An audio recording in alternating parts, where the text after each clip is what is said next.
Hey, everybody.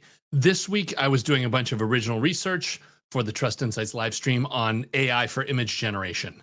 And it just is a topic that is dead on for our audience if you want to see what's going on as far as being able to create images. And also, besides the tools that are out there, but being able to use AI image generation within Photoshop was something that got kicked around a little bit. And then we did talk about the ethics and some of the other concerns about what's going on in the space. Unfortunately, it really only works as video. You've got to see these images and see what the results are. So I'm throwing the video file here into the feed. Tell me if you like this. I'm just doing this kind of a one-off. We'll be back to full audio next week, and I don't have any, plans yet to do tons of video or anything like that. But this episode in particular really suited itself to video, and so I wanted to throw it in as a kind of just a change from the norm. I hope you enjoy it. Definitely give me a yell either way. And thanks for listening.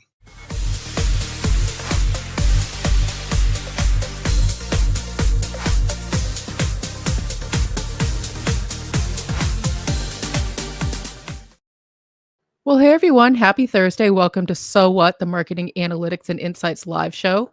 I am Katie, joined by John. And as you can see, John and I are trying to remember how all the buttons work. Chris is traveling this week. John, how's it going? Good. Yeah. This is so funny. It's like banging the rust off the machine here as we use it. I was in Keynote today. I haven't been in Keynote in like 7 or 8 months. It was ridiculous. So yeah. So today's show, I would just have to say out the gate, there's a very Saturday Night Live feeling to this show because the stuff that I've got to show today, it's not that it's ready to go and it's a fantastic presentation. That's right where I want it to be. It's going on today because it's 1 o'clock on Thursday. And so we're going to go with what we've got. And this is going to be it. Well, and you know what? We were talking pre-show when I should have been remembering how to start the show, but we were talking pre-show that I feel like it's okay that the stuff we do is a little bit more raw and unpolished because we're learning and growing along with everybody else who's trying to figure it out. And so this week we are talking about the current status of AI image generation. And so when we last talked about this 2 years ago, which is crazy, John, you and me, remember we did the episode. Things have come so far, and I personally have not had the time to really test everything. So this is where we're going to start to explore like what the heck's happening with AI image generation. So where would you like to start? Yeah, well, it could, we can still stick to the framework and talk about what we're trying to do here. So the first one, is let's just start with the use case here. So as a marketing professional that needs to use graphics, I want to figure out what is the state of these tools now. Now we've checked 2 years ago. We want to see where they're at today. And I'm doing this so that we can take advantage of some of this stuff. Like some of these tools can maybe help out with what we're doing on a daily basis. And I kind of in general, when we did that first round, the results were so bad that I basically said, yeah, this is too early. Like, forget this. I'm just not going to use these things for now. And it is funny. It is like 2 years to within 10 days since we did this last. Oh, wow. And so obviously, as everyone knows, Chris is on the road for April. Like that's one of the hottest conference seasons, which is why we end up having to run the ship at least for a week or two while he's on the road. So, Well, I mean, let's be clear. I'm still in charge. I'm just not the technical front of the company. right. Well, it's just he spends so much time in the trenches with this stuff that he can just pop his head out once a week and be like, "Hey, look, here's all the insane stuff I found this week," and that fills the show. Whereas, you and I are actually doing the business things and the guardrails that keep this moving. We're not forward. the technical demo guys. Right, exactly. We're not the mad scientists of the crew here. We're like the bus driver. So you're getting like the John Candy and Melissa McCarthy of Trust Insights here, holding this together. But when I think about this user story, so as a marketing professional, I want to see what's going on with AI image generation so that I can see where it fits into what I'm doing. A lot of companies are going to say, well, we have a whole creative team. Trust Insights does not have a creative team as evidenced by our website and anything else that we put out there. And so for a small company like ours, where that role, just as much as we need it, hasn't been a priority in our budget, finding tools to make some images better than like you or I can make images, John. I don't know about you. I took art for about 10 years, and after 10 years, I was still at day 1. Like, I don't have a creative bone in my body. And so putting, like, images and graphics together, it's just not a skill set I possess. So, like, when I see tools like this that can help me, um, I'm really excited to get the support. All right, cool. What we've got, Brian has already chimed in and he loves Midjourney for style, but ChatGPT seems to the best to text. Yes, we have some classic text stuff we're going to be showing to everybody here. So yeah, you'll get a kick out of this. And yeah, you bring up a great point, which is that dividing line of like, okay, the general public kind of needs these tools to, if you don't have a graphic designer, well, your options are go take some pictures, go buy something, or Mhm. throw a prompt together and see what the heck you get out of it. But a lot of what we're going to show today is too that call slot machining. This idea that you throw something in there and you pull the lever and you kind of have no idea what the heck is going to come out. And yeah, it's. I mean, I might as well. Let me just dive into some Yeah, of the let's stuff get that we into can it. start with the show here. And again, this is going to be great here. See if I can get all this stuff to work here. Okay, so that's that. I need to share this thing. How the hell do I fire that? Or are you the only one that can fire that? All right, there we go. All right, so that's running. I've got this window. All right, so this is it. This is the exact deck we had used 2 years ago. AI for image generation. So this is where we started. So our angle back then was we had framed it in terms of podcasting. It was like, okay, so what are you using for Mhm, podcasting to create images for the show? And we mhm, covered 3 tools at the time: Stable Diffusion, DALL-E 2, Midjourney 5. And then we also talked about transcripts. And that's mhm, become a whole other thing, which is interesting. This idea of using these AI tools to generate transcripts of the shows themselves, and how accurate are they? And accuracy was a huge problem back when we ran this. That was something that mhm. didn't come through clean at all, but has really cleaned up a lot. But yeah, I kind of only had enough time to go down the rabbit hole for images and figure out what is going on this front. So as we dig in, all right, so we swapped out, ditched the transcripts, and decided to go with image tools. And this was just like everything that I always do on this front. I just go to Chris and I say, "Hey, I need the new tools. What should I be digging into? Tell me the good ones." And Mhm. this was the list he gave. He's like, "All right, ChatGPT, Google Gemini, Facebook Meta," and that was his exact quote. They're doing some crazy stuff. Flux One AI and Meta Llama 4. And so Mhm. then innocently I was like, oh well, I'll just go pull these and go. But now I realized as I dug in that, like, okay, so I've got to go test the old models and I've got a whole new grocery list of new ones. So I've like more than doubled the work for figuring out what's going on here. So the adventure begins. I started to jump in, and the original case that we had run was the Simon Sinek interview over on Marketing Over Coffee. And, there was a graphic up there. There's the show notes. And the idea was, okay, what can we use for AI tools to, just generate some stuff for this? Mhm. And to give you a little bit more of an idea too, here's Simon, handsome guy. That's him with his book. That's the Marketing Over Coffee show logo that gets used on the episode. So like this is stuff that's out there on the web that these models are going to pull from.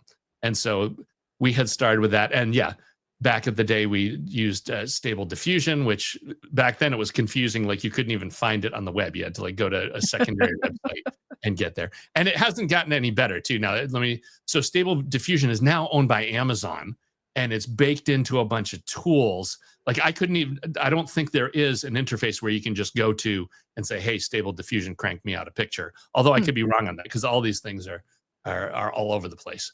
But so, and this is what it came up with. And this was what we were just dying Oof, about, talking about how it just could that's not get text right at brutal. that time. Yeah. And, we had like drunk Popeye, Simon Sinek over here on the Uh-huh. top right.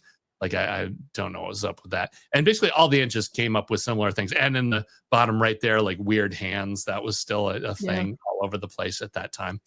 So that was where we're at. Well, just jaw dropping when I fire things up now. I go to Chat GPT 2 years later, and just the same prompt, right? Create an image Mhm. for Marketing Over Coffee podcast, interview with Simon Sinek, and it Oh, throws that wow. back. Yeah. Is that nuts? I was like, oh, wow. Okay. That ac So, So first of all, it's correct language. It didn't, like, bungle all the words, and, I don't know Simon, but I'm fairly certain that's, a close enough replica that someone wouldn't think like, "Oh, that's not him."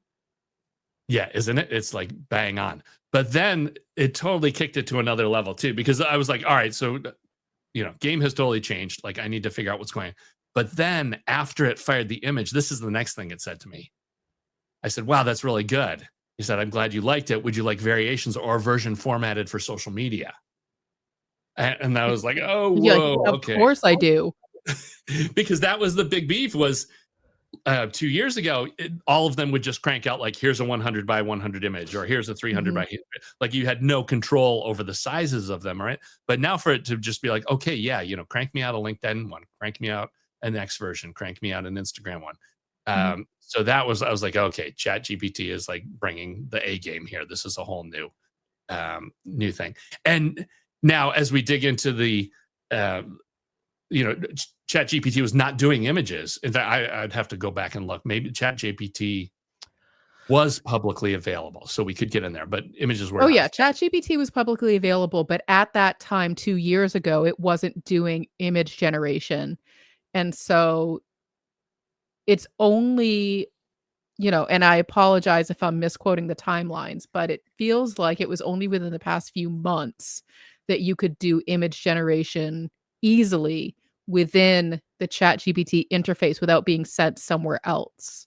And so now it's baked into part of the opening prompt where it's like, "What do you wanna do today?" or "What question?" And image generation is just baked in. It's not like, "Oh, let me find where image generation is, go to that and find somewhere else." Like, it's all in one place now. And I feel like that's a fairly recent, and by that I mean within, like, 2025, feature. Yeah, and if I've got the lineage right too. Now, DALL-E 2 that we had originally tested is not available. You can't even get to it anymore. And DALL-E 3 is baked into a bunch of tools, and ChatGPT does call DALL-E 3. So Yep.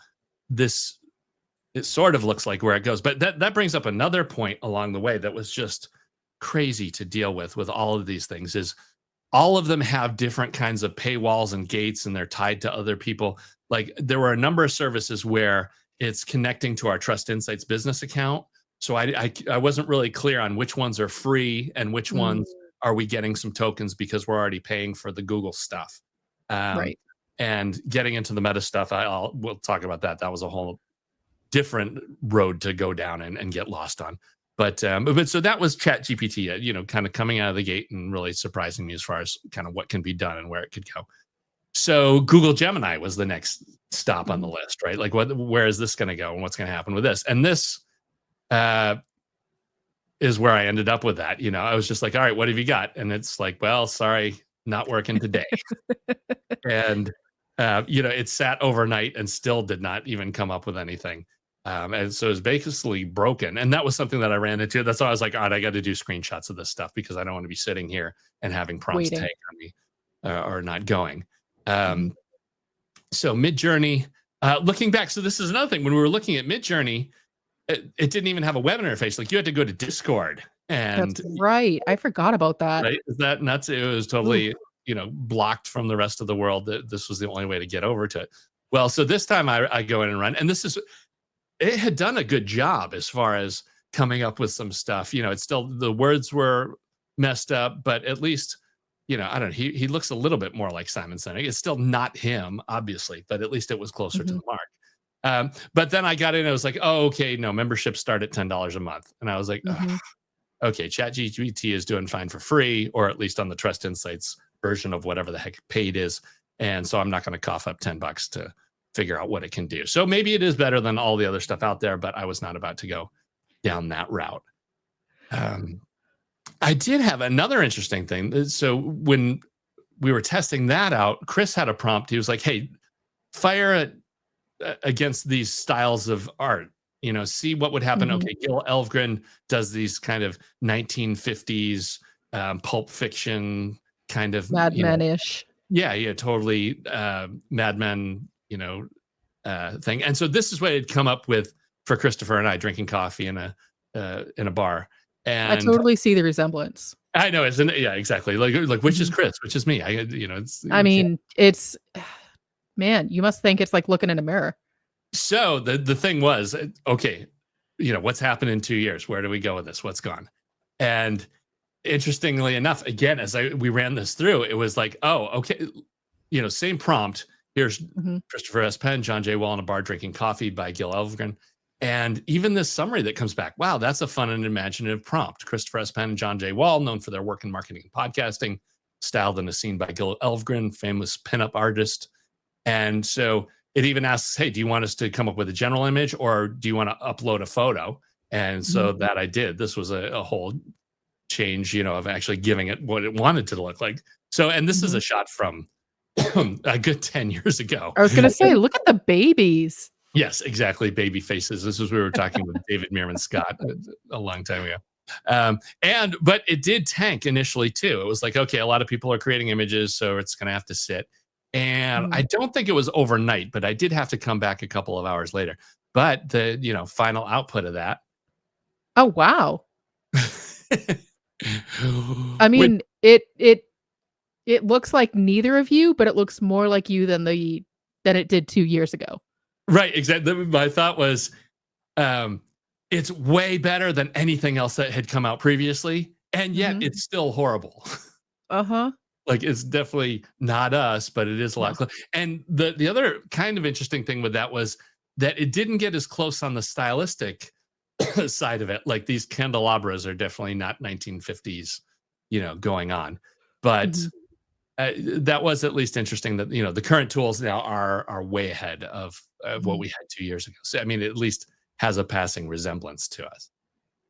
Um Oh, all right. And so then another one was we were talking about show images, right? We were talking about put something out there, and this was the prompt at the time was cup of coffee on a studio table next to a studio microphone and an iPhone because that was kind of the the classic Mhm. podcast images of the time, and it Right. came up with all these weirdo microphones. It was like patching uh, bizarro cables and photo equipment and stuff. And then, of course, Mhm. the other joke was every coffee cup must have a latte tree on it. You Yep.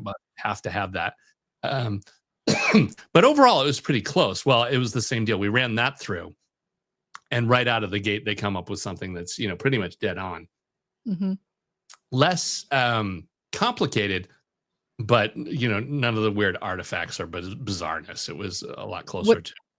this strikes me as I'm giving you exactly what you asked for, which is why when we talk about prompting, we talk about specificity and getting detailed. And so we obviously have, a bunch of different prompt structures, the most recent being trustinsights.ai/repel. So, the repel framework will walk you through getting really sophisticated. But what you asked for was a cup of coffee on a studio table next to a studio microphone and an iPhone. And I would say like 95% of what you asked for is there. It's a little, you can see like on the right side of the mic, it's a little wonky, but like that's only if you really look at the image for a very long time. Otherwise, you'd be like, oh, there's coffee and a mic and a phone. You're good. It's exactly what you asked for. Yeah, isn't it? It's amazing how it just does again what it says. And this was, learning from the previous round was, hey, your prompts have to be a whole lot better. Like, my prompts are obviously garbage because I'm not getting what I want. But the thing was, I did want to use the same prompts for this round so that we could see that gap Oh, of where sure. things go. But yeah, you can if that's the great thing of all of them. These are just the ugly first shots. If you keep talking to it and moving it along, you can get closer to where you want to go. Mhm. And yeah, it can come up with some interesting stuff. Um, Let me think. We also had, did I get into meme? Oh, Facebook Meta. Yeah. Okay. So this was the next. Uh, I was ready to dig into this and kind of see where it goes. It gave me just a headache trying to get in the door. It would not let me get in. And it was a matter of like, it wanted to verify my age. It wanted me to do captchas. It wanted me to log in with my Facebook account. And I kept chipping away. Finally, I had to go out of my browser and go to a browser that was my personal one that I use Facebook so it could grab my Facebook login, which for some reason it couldn't do. And so it came up with this, which I don't know. I mean, what's your gut on this one here? Well, again, I don't know Simon that well, so I can't say, "Oh, yeah, that totally looks like him," or "That's him adjacent." But I don't look at this image and immediately think, "Oh, there's weird stuff in there." But knowing that it's an AI generated image, I want to know who the other person is. Like, where did that person come from? Like, you know how this is a little weird. You know how like when you have a dream and it like puts together people that you've literally never seen and they're meant to represent people you may have like passed in the grocery store or like one time when you were 5 at the amusement park, you maybe saw a face. That's what this, strikes me as is like, where did that face come from? Yeah, that was the one thing that got me too. And like, why is that person so small? They're kind of like, They're you know, either like squatting down or it's a child with a 5 o'clock shadow. right? Because it's like a regular head, but like way down lower than it should be. And yeah, the Simon thing is a little like it's like 95% Simon, but it's kind of like, or did you make a evil clone of Simon? It's Mm. like it's definitely not him 100%. And there's a little weirdness with his hand there. He's got a little, I don't know what the heck is going on there under his thumb. There's like a half finger in there or whatever. The other thing that was interesting to me was the idea that the green awning is across the street. Like that's, you can totally think of that's a Starbucks pole, right? Like every Mhm. Starbucks has a green awning, but here it's across the street. So that was kind of Well, so maybe he's in the indie coffee shop and the Starbucks is across the street. So it's like a social commentary against shopping small businesses. right. It's a buy local. The cups look shockingly like Starbucks, but aren't Mm. Starbucks. So that was where that was. So that was the same. I was kind of like, all right, it was a lot of headache to get over here, and the results were a little bit weird. So that's enough Mhm. for me on that front. Um, Flux1.ai. This one I knew nothing about. This was another Mhm. one that Chris was like, oh, go dig that up, go check this out. And as I get, I go to the website and it's just, Oh the my god. classic, I know, classic like tech right out of the gate. I'm like, okay, we have, women and cats and right on the mark. Hmm. But then at first I was like, all right, this, seems to be something that's different from everything else. So let's get started. Let's fire up. And I go to the first screen and they show a sample image and it says, Flux AI image generator result. The original prompt was a dark haired woman in her early 30s playing the piano. Hmm. And I'm like, that's not a piano. I don't know what the No. story with that is. So that was a little bit weird. So you can imagine, I was like, all right, let's fire this up. Let's throw the MOC prompt in there. And it Oof. was like 2 years back, like, Yeah. uh, no dice with the words. We've got some coffee cups. I often sprinkle whole beans around my morning coffee just for, aesthetic effect. Right. It makes it feel more coffee if there's a Makes couple it of. it makes it feel more like coffee shop to have like just beans everywhere getting under everything.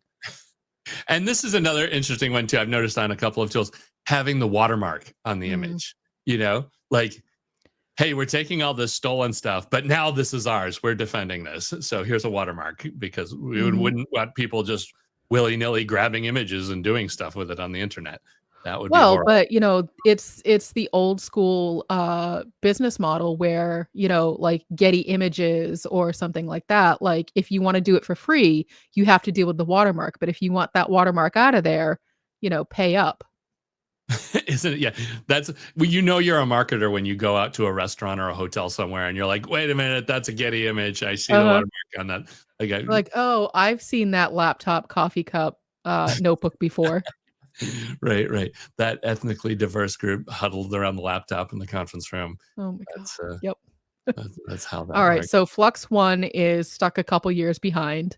Yeah, flex. Um, You're just like whatever. yeah. So Uh, what, like oh, so and we also I thought so wait, Meta Facebook is different from Meta Llama 4? right. This is he just gives me the list, and I'm like, okay, what the heck are all these things? So Meta Llama, and then I realized as I dug in, the idea with Llama is that runs locally. The whole thing with Llama is you can Oh, download it and have it on your computer and go. But gotcha. I was like, okay, so Meta, powered on their servers didn't do that well. So should Mhm. I set it up on my machine? And I was Nope. just like, yeah, that got Well, and I will say we have done episodes on the live stream where Chris has walked through how to set up local machines. So if you want to go to those, find those instructions, go to trustinsights.ai/YouTube, go to our So What playlist, and we've done quite a few episodes on setting up local AI. It's not easy. Once you have it set up, yes, you can run it fairly straightforward. Like the systems themselves have their interfaces, but it's the actual setup and knowing that you're going to be using up memory on your computer in order to do this. Yeah, and I was just, it was just a George Bush, not going to happen, not going to happen. I was not going to Well, build a server and like play around with it and spend time on it's that. it's a good opportunity to revisit the user story because, as a marketing professional, I want to understand what's working in AI image generation so that I can figure out what, to use. And if your criteria doesn't involve setting up a local model, great. Get it right out of there. Then don't even consider that as part of your tech stack because these are things that you need to be able to make work for you, not just what everybody else is using. And that's something that we talk about a lot is there's a lot of AI hype right now. I mean, has been. And we all sort of get this feeling like, oh, we're being left behind and, I'm not moving fast enough. Really challenge yourself to think what works for me specifically. And for you, John, setting up a local model doesn't work. And that's okay. That means that it's not the right tool for you.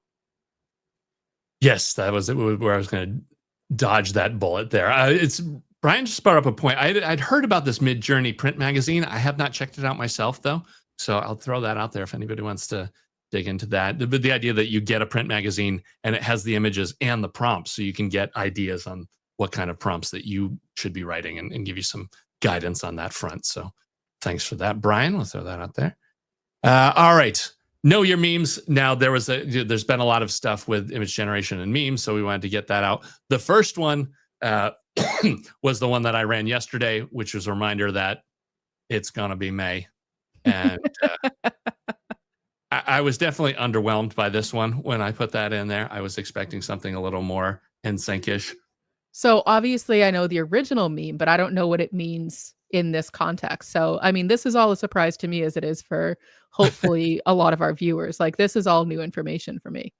Yeah, I figured we were doing image memes, but it being May 1st, the May meme is on fire today, and Mhm. so I dropped a prompt in there, see what kind of image. This one I think was from Gemini, and yeah, I was the original meme is Justin Timberlake, and Mhm. this was kind of underwhelming. So we blew past that. The next one, I believe is again, it's like keynote issues here. I can't see my next slide, so I'm rolling the dice here. But I'm thinking it's Muppet images. Are you ready for the Okay. Muppet? The Muppet. I am ready. I love Muppets. There we go. Oh, This is me and you as Muppets. huh. And so the thing with this is I'm still cursed by John Wall from the Washington Wizards, NBA basketball player. I was gonna say, is it confusing you with the other John Wall? Because otherwise I have some concerns about how that turned out.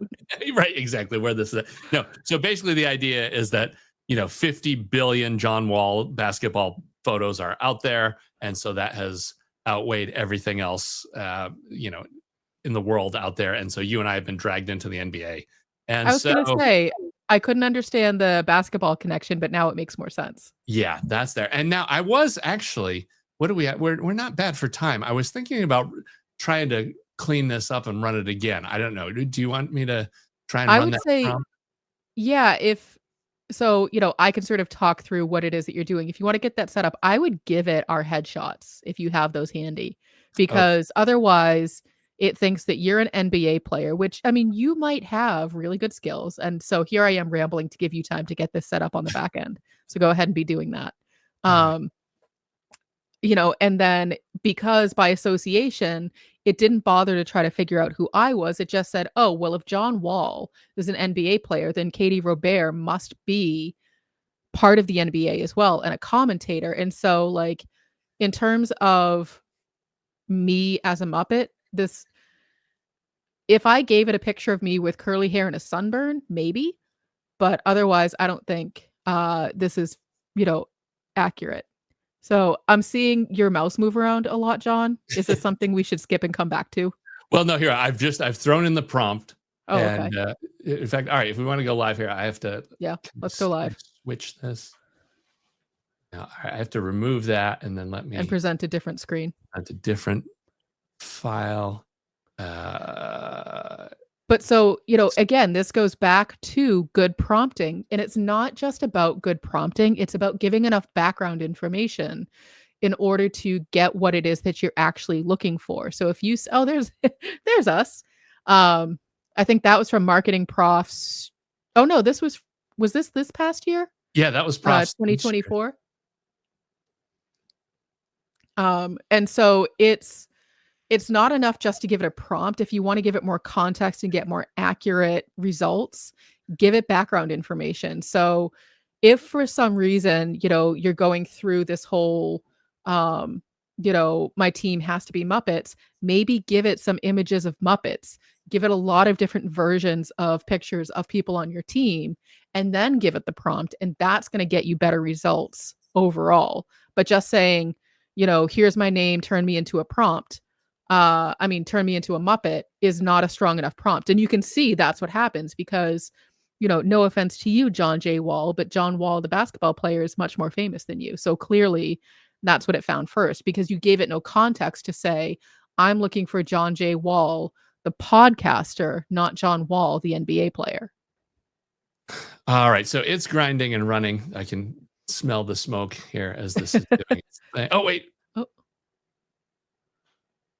It was almost, I thought it was doing something, but it's not. I think you have to, that's our picture. That's the source. That's the original image. So I don't know. All right. Let's move on and we'll come back if it decides to do its thing.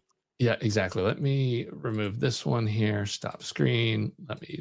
It's too bad that I should be able to tab between windows. I should be able to hey, run a different one. All right. I'm coming back to the presentation here.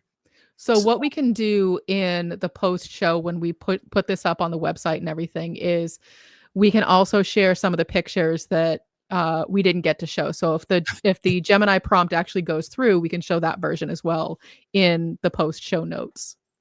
All right. So that was that one. All right. This was the one you had teased in the beginning, action figure. This is the other meme that's out there. And it was actually kind of funny. It was over in DALL-E 2 where there's some discussion of this. Turn yourself into an action figure. As I drilled down in, here's the prompt that we had used for this. Okay. If you want, I'll throw the prompt. That'll be over in the Analytics for Marketers board. You can go over there, get a copy of this, and you can try it out. And so I have not tried this. So it's something that I see everyone else doing, and I was like, oh, I should get to that eventually, and I just haven't. But so I'm interested to see what happens. All right, yeah. And so I did a first run, and we basically filled in a bunch of stuff about you. So the first shot was okay, let's make Katie into an action figure, and there we go. Huh. Okay. So wearing my leprechaun hoodie.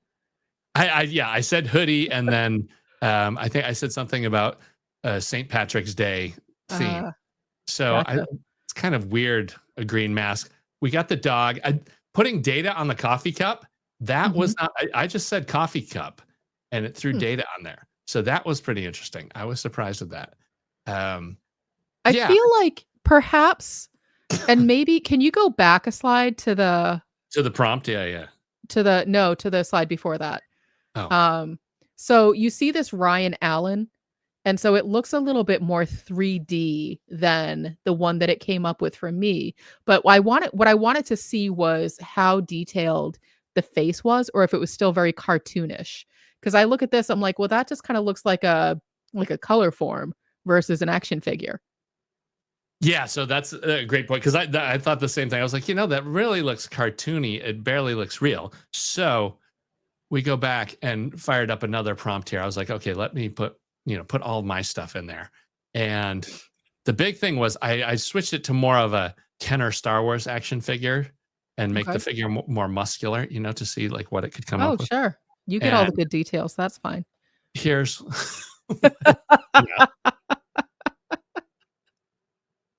I know. Isn't this... I'm like... Well, first of all, I didn't put dwarfism in the prompt anywhere. I don't know why. And your action figure is so big and muscular that you're outside of the packaging for said action figure. Yes. Is it? And for some reason, there's no blister pack for the figure. No. Because you're so muscular. Right. You sort of hulked out of it. Yeah. So if I were to do future prompts, I would dial it back a little bit. It did totally Yeah, nail I the look like a Star Wars, Polly Pocket, and you're just hulking out of your, and I'm you know, completely busting packaging. through. For I some reason, mean, I have 2 Thor hammers. I don't know what that's you have about. 2 Thor hammers, that's right. Okay, interesting. So, yeah. I gotta say, I'm underwhelmed by my action figure. I would not buy her off the shelf. Dude, this is so funny. The comments have totally blown up here. The Muppet Show theme playing, yes, absolutely. Um, Greg mentioned coffee, puppy, laptop. Believe in Mhm. yourself has said AI sense of humor.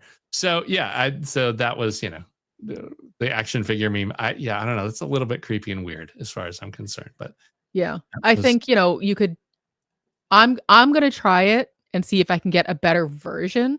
So, did you give the prompt a headshot as well for reference? for both. Yeah, For which is both? interesting. Yeah, Interesting. and so, but So, my action figure has decided that there is 0 definition to my face. Well, no, I think it was just it took the cartoony a little too serious. And A little another bit. thing, yeah, I didn't get to do any slot machining on this. Like it would be fun just to run the exact same thing again and just see how different it is, Mhm. um, or where it goes. All right. And oh yeah, all right. So yeah, we actually have I was concerned we were going to burn through this in 10 minutes and we haven't. So that's great. But I do want to hit a couple of the other things. And Photoshop was the big one. Mhm. In doing show images, this was an interesting one. I wanted to do the episode was on AI clones. And so I said, just make me a show image of AI clones. And it was interesting. This is, again, I call this hot dogging the idea that like you ask for steak, but you get something that's based on everything out there that's not as good. And so, because you've got Star Wars with Attack of the Clones and all this Star Wars stuff about clones out there, it actually pulled it towards Star Wars. Yeah, there's kind of a C3PO here and R2D2, and this is kind of a Vader over here that it's pulled over in that direction. I was Um, gonna say, is this meant to be, like, famous clones throughout history? Because it's very like, I don't get it. yeah, I was just, this was totally a let me just throw it to you and see what the AI generates. And the prompt was, create AI clones, do a batch of clones, um, and just show me what you get. Mm, And this was it. Yeah. And for some reason, it spread them over history, which was kind of interesting.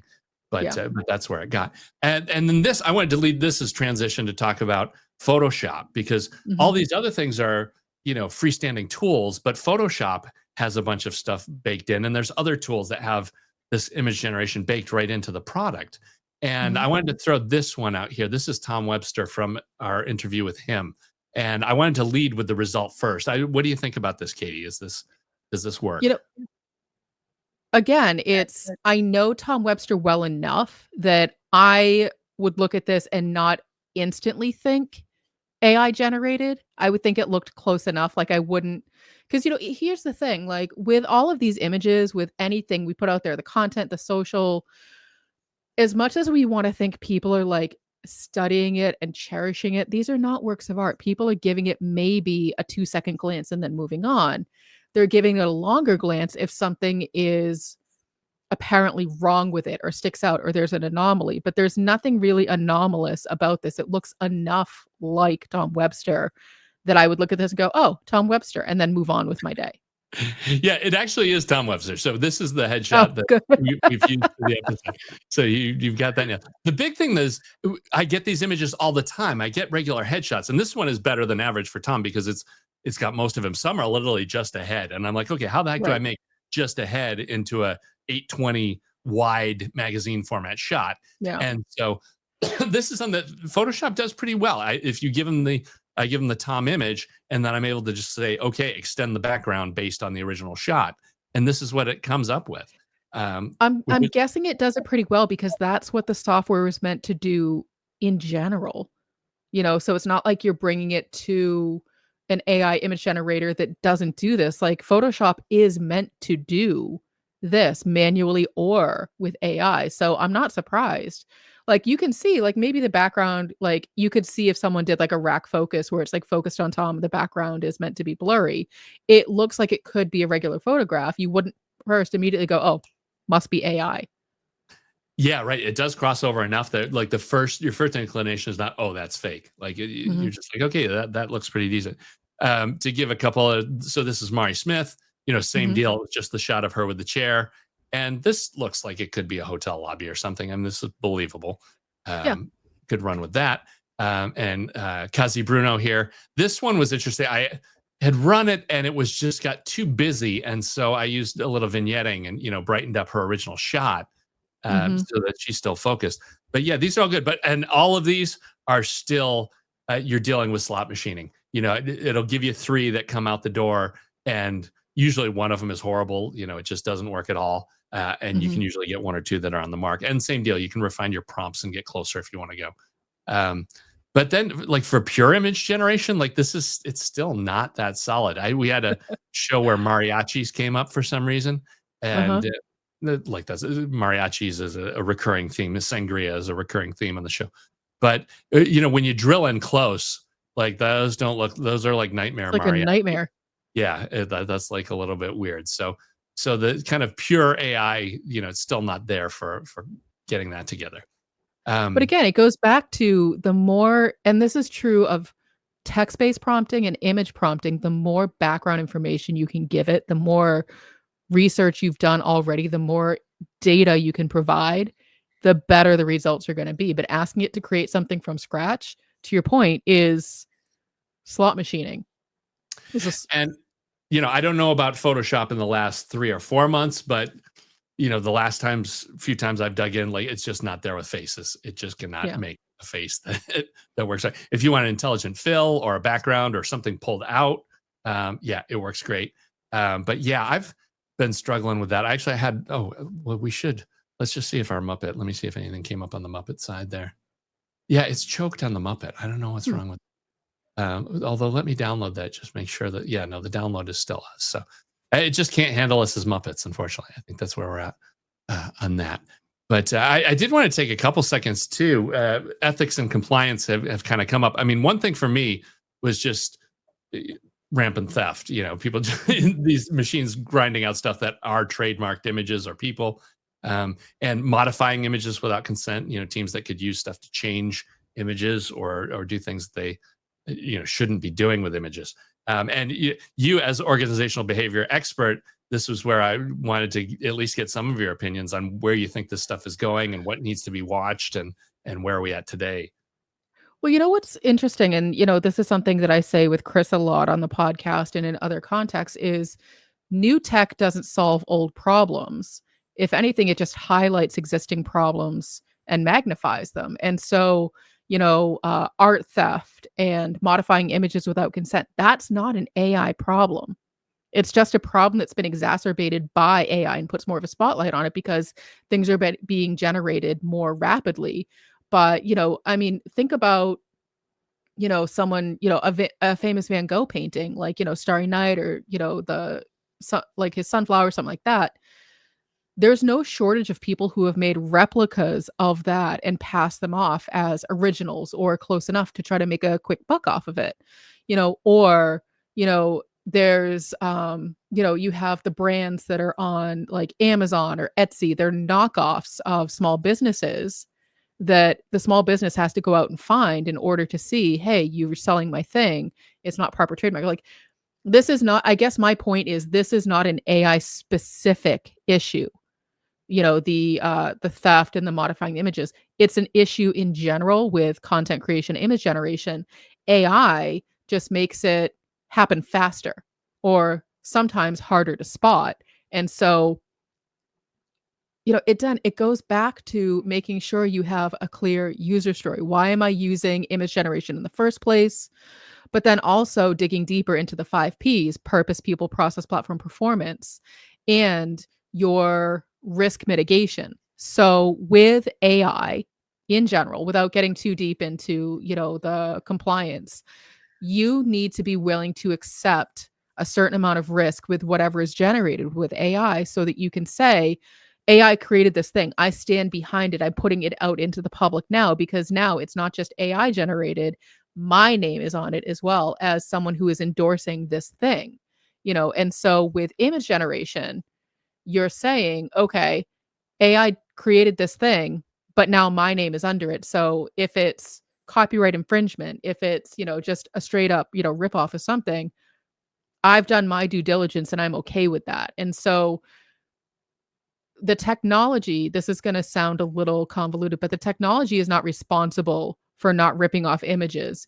You, as the human, are responsible for making sure you're not putting out things that you won't stand behind, which could be ripped off. So you have to do your due diligence to make sure that's not happening.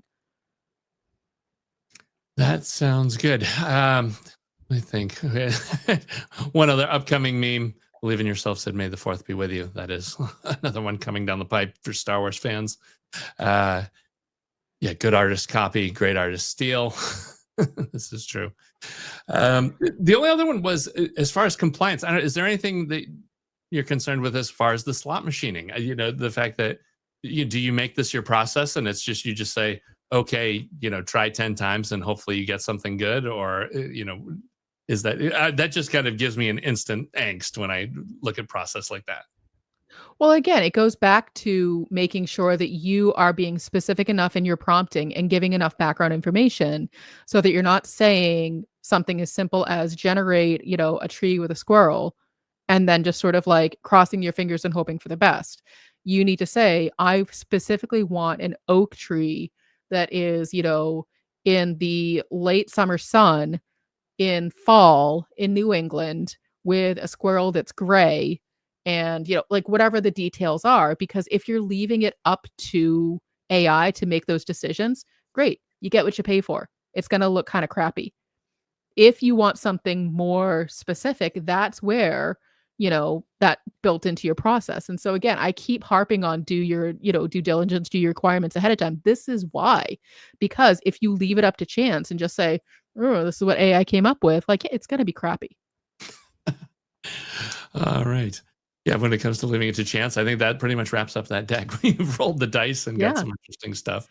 I mean, we covered a lot. AI image generation has come pretty far since the last time, John, you and I covered this 2 years ago, as we've seen, but it still has a ways to go. And, you as the human are still in charge. You're the one who's responsible for giving it clear instruction, giving it background information, and then making sure that what comes out that you're going to put out there in public is something that you're comfortable with, that it's not, a rip-off copyright infringement, because you don't want to deal with lawyers. That is just not something you want to have to do. So make sure that part of your process includes human intervention and QA. I like it. That's all I've got. Anything else from you? I think that's it. I think, we have a lot of other stuff we wanted to talk about. Something we want to talk about maybe up in the upcoming weeks is voice generation. I think that we can cover that. But yeah, I think that does it for today. So let's see if I can remember how to close out the show. Thanks for watching today. Be sure to subscribe to our show wherever you're watching it. For more resources and to learn more, check out the Trust Insights podcast at trustinsights.ai/TI podcast and a weekly email newsletter at trustinsights.ai/newsletter. Got questions about what you saw in today's episode? Join our free Analytics for Marketers Slack group at trustinsights.ai/analytics for marketers. See you next time.